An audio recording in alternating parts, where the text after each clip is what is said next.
តម្រង់អាពាហ៍ពិពាហ៍ខ្មែរសូមជូនចំណេះដឹងផ្សេងនៅក្នុងពិធីអាពាហ៍ពិពាហ៍ហើយនៅក្នុងថ្ងៃនេះដែរខ្ញុំក៏សូមលើកឡើងនៅពាក្យមួយដែលអ្នកផ្លូវចង់អាហារឬក៏អាចារ្យនៅក្នុងពិធីមង្គលការតែងប្រើប្រាស់គឺពាក្យចែចៅធម្មតានៅក្នុងជំនាញទម្លាប់ខ្មែរយើងក្រោយពេលដែលកូនប្រុសកូនស្រីមានវ័យចម្រើនធំល្មមអាចមានក្រុមគ្រួសារបានហើយគឺឪពុកម្ដាយតែងតែសម្លឹងមើលទៅលើវង្សត្រកូលដែលខ្លួនត្រូវទៅស្ដីដណ្ដឹងឬក៏វង្សត្រកូលដែលខ្លួនត្រូវឲ្យកូនស្រីហ្នឹងបានមកជាគូគប់ភពនិស័យជាមួយនឹងវង្សត្រកូលណាមួយព្រោះខ្មែរយើងលោកប្រកាន់ណាថាការដែលឬកូនចៅផ្សំគុំឲ្យបានជាគូអនាគតជាមួយគ្នាហ្នឹងគឺលោកមានការប្រយ័ត្នប្រយែងមើលពូជពងវង្សត្រកូលមើលចំណេះដឹងចរិយាសម្បត្តិព្រោះ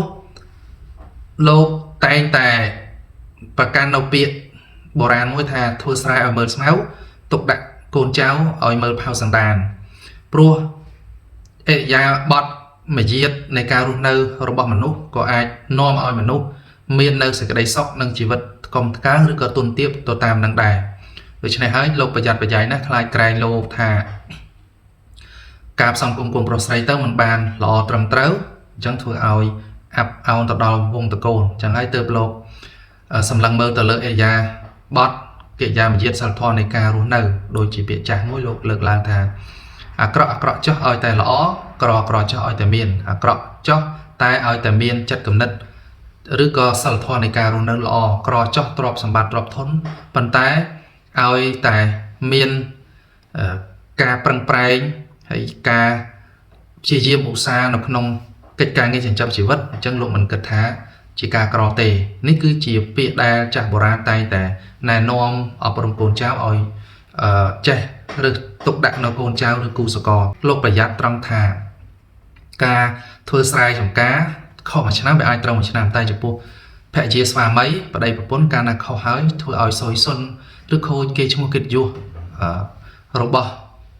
កូនចៅហ្នឹងស្ទើរតែអស់មួយជីវិតអញ្ចឹងហើយទើបលោកប្រយ័ត្នដូចជាពាក្យចាស់លោកថាធ្វើស្រែមើលស្មៅទុកដាក់កូនចៅមើលផៅសន្តានទោះបីសង្គមមានការវិវត្តរីកចម្រើនបែបណាក៏ដោយត្បិតតែពាក្យនេះជាពាក្យបរមបុរាណលោកប្រើប្រាស់មកមែនប៉ុន្តែនៅតែយកមកប្រៀបធៀបនិងធ្វើសេចក្តីថ្លៃថ្លែងនៅក្នុងសង្គមបច្ចុប្បន្នបានដដែលអញ្ចឹងនៅក្នុងទីនេះខ្ញុំសូមលើកឡើងអំពីពាក្យប្រើប្រាស់ដំបូងដែលមាននៅក្នុងទម្រង់មង្គលការហើយសូមបញ្ជាក់ទៅលើពាក្យថាចែចៅហ្នឹងមានន័យថាមុនពេលដែលយើងទៅធ្វើពិធីស្ដីដណ្ដឹងឬបានទៅជាមង្គលការបានគឺត្រូវឆ្លងកាត់ពាក្យចែចៅអញ្ចឹងខ្ញុំក៏សូមលើកឡើងដោយការពឹងផ្អែកទៅលើឯកសារបុរាណយើងគឺនេះក្បួនអាពាហ៍ពិពាហ៍នេះដែលជាស្នាដៃរបស់អ្នកអង្គញាមហាវិនិច្ឆ័យនៅនឹងកូនគឺអង្គញាមហាមត្រីញឹកនៅនឹងឯងជាអ្នករៀបរៀងតាមបុរាណប្រវេណីខ្មែរហើយឯកសារនេះបោះពុំឡើងតាំងពីពុទ្ធសករាជ2508ត្រូវនឹងគ្រិស្តសករាជ1965អញ្ចឹងឯកសារនេះបើនិយាយពីការបោះពុំប្រើប្រាស់នៅក្នុងប្រទេសកម្ពុជាយើងគឺច្រើន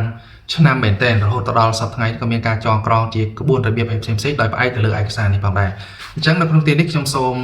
លើកឡើងតែអំពីពាក្យថាចែចៅដែលមានប្រើប្រាស់នៅក្នុងពិធីមង្គលការខ្មែរនឹងឯងព្រោះពាក្យនេះសកម្មភាពនិងការអនុវត្តធ្វើគឺផ្ដើមចេញពីការចែចៅទៅសួរនាំកូនស្រីរបស់អ្នកណាម្នាក់មុននឹងបានទៅដល់ការស្ដីដណ្ដឹងរហូតដល់រៀបមង្គលការអញ្ចឹងរបៀបចែចៅនេះគឺប្រសិនបើមេដាបេដាខាងកូនប្រុសពេញចិត្តតកូលណាចង់ទៅស្ដីដណ្ដឹងកូនចៅអ្នកណាព្យាបាលណាមួយមកឲ្យជាគូស្វាមីភរិយាគឺគេត្រូវពឹងទៅរកចាស់ទុំណាម្នាក់នៅក្នុងភូមិនឹងដែលគាត់ជាអ្នកមានគេឈ្មោះកិត្តិយសអ្នកមានគូសកលត្រឹមត្រូវមិនបាក់មេដហៃធៀងហើយគាត់ទៅនិយាយចែចៅកូនស្រីរបស់លោកកអ្នកស្រីខអញ្ចឹងទៅដោយគាត់បានពំនាំមកនៅពាក្យពេចន៍គឺការពឹងពងពីសម័យដើមការហ្នឹងឲ្យទៅជម្រាបលោកមេបាខាងស្រីដោយការប្រើប្រាស់ពាក្យគូសំដូចយើងតែងតែលើនៅក្នុងពិធីមង្គលការថាសូមទានសូមជ្រាបសូមក្រាបប្រតិបត្តិអស់លោកជំទាវខុនណាងតកោរៀបច្បងទុយធំទាំងឡាយសូមទានជ្រាបគឺលោកឲ្យប្រើពាក្យគួសំបែបនេះដើម្បីនិយាយស្វាគមន៍ទៅកាន់មេបាខាងស្រីត្បិតអីហ្នឹងគាត់ខ្លួនឯងហ្នឹងដែលជាអ្នកក្មេងហ្នឹងអ្នកដែលនិយាយចែចៅហ្នឹងគេហៅថាបុរាណលោកថាអ្នកក្មេងត្បិតអីលោកកនិងអ្នកស្រីខហ្នឹងបានពឹងពោគាត់ហ្នឹងឲ្យមកជម្រាបលោកកអ្នកស្រីខហ្នឹងថាគាត់មានចិត្តនឹកគិតប្រតិបត្តិស្រឡាញ់ លោកអ្នកណាចង់មកលេងខាងមេបាខាងកូនស្រីហ្នឹងណាគាត់ចង់មកលេងជាមួយលោកកូនស្រីខូនឹងប៉ុន្តែមិនដឹងថាចិត្តលោកឯនេះសន្តោសប្រុសប្រណីអនុញ្ញាតមេត្តាឲ្យមកបានដែរឬមិនបានសូមទានមានប្រសាសន៍នៅពេលដែលមេតាបេតាឬអាណាព្យាបាលខាងកូនស្រីគាត់ស្ដាប់ពាក្យសម្ដីរបស់អ្នកក្មេងដែលចូលមកចែកចៅក្នុងជើងទី1មកអញ្ចឹងគាត់ក៏បានតបវិញថាស្រេចតែនឹងលោកអ្នកឯនោះចោះបើសិនជាមានចិត្តស្មោះមកដោយល្អទេចង់មកលេងគាត់ក៏មានអំណរអរគុណរីករាយណាស់ប៉ុន្តែគាត់មិនមានអ្វីជាបដិសន្ធារៈឲ្យធំដុំទេអញ្ចឹងការនិយាយចែកចៅពាក្យដំបងប្រហាក់ប្រហែលបែបនេះគ្រាន់តែមកឲ្យដឹងជាតម្រាដើមតងទេរួចហើយគាត់ក៏នាំយកនៅពាក្យពេចន៍របស់មេបាខាងស្រីនោះក៏ត្រឡប់ទៅវិញលុះថ្ងៃបន្ទាប់ឬថ្ងៃមកក្រោយទៀតគឺសម័យដើមការគាត់ពឹងពោរោគអ្នកក្មេងហ្នឹងគឺស្ត្រីខាងដើមហ្នឹងឲ្យមកជើងទី2ហ្នឹងគឺឲ្យមកជម្រាបប្រាប់ថាត្បិតអីលោកកអ្នកស្រីខហ្នឹងបានឲ្យខ្ញុំមកជម្រាបលោកប្រុសលោកស្រីអញ្ចឹងថាឮថាលោកមានស្រែជើងស្រុកសម្បុកជើងលៀនដីមានជីវជាតិល្អហើយលោកកូនអ្នកស្រីខូឯនោះគាត់មានពូជស្រូវល្អដែលបច្ចុប្បន្ននោះមហាលោកតែងតែប្រើថាពូជស្រូវកុំភ្លុកស្រូវសអង្គកអូបនឹងចង់យកមកសាព្រោះនៅលើដីស្រែរបស់លោកខាងនេះតើលោកនឹងមានប្រសាសន៍យល់យ៉ាងណាដែរបានមេដាបៃតាខាងកូនស្រីហ្នឹងគាត់ក៏មានប្រសាសន៍ថាស្រែខ្ញុំទោះបីល្អអាក្រក់មានមែនប៉ុន្តែខ្លាចតែក្រែងពូជធានហ្នឹងមិនសមប្រកបនឹងគ្នាតែបើអ្នកឯនោះអាឡ័យអាចមកញឹកហើយបើសិនបើរលឹកឲ្យមកម្ដងហើយអ្នកដែលមកជើងទី2ហ្នឹងគាត់ក៏ត្រឡប់នាំយកនោះពាក្យសម្ដីដែលបានចរចាជាមួយនឹងមេបាខាងកូនស្រីត្រឡប់ទៅវិញលុះបានដឹងព័ត៌មានខ្លះអាចថាជាតម្រុយល្អហើយអ្នកសម័យដើមការនោះគាត់ក៏បានរៀបចំនៅស្លាមលូបារីឬក៏របស់របរបន្តិចតួចជារបស់កញ្ចប់ដៃហ្នឹង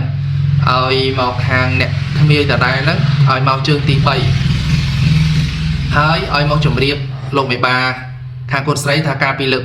លោកថាប៉ះសិនបើអាឡ័យឲ្យមកញឹកប៉ះសិនបើរលឹកយូរឲ្យមកម្ដងឥឡូវនេះបើលោកមានសេចក្តីរាប់អានទេគាត់សូមតម្រាយផ្លូវដើរទៅមក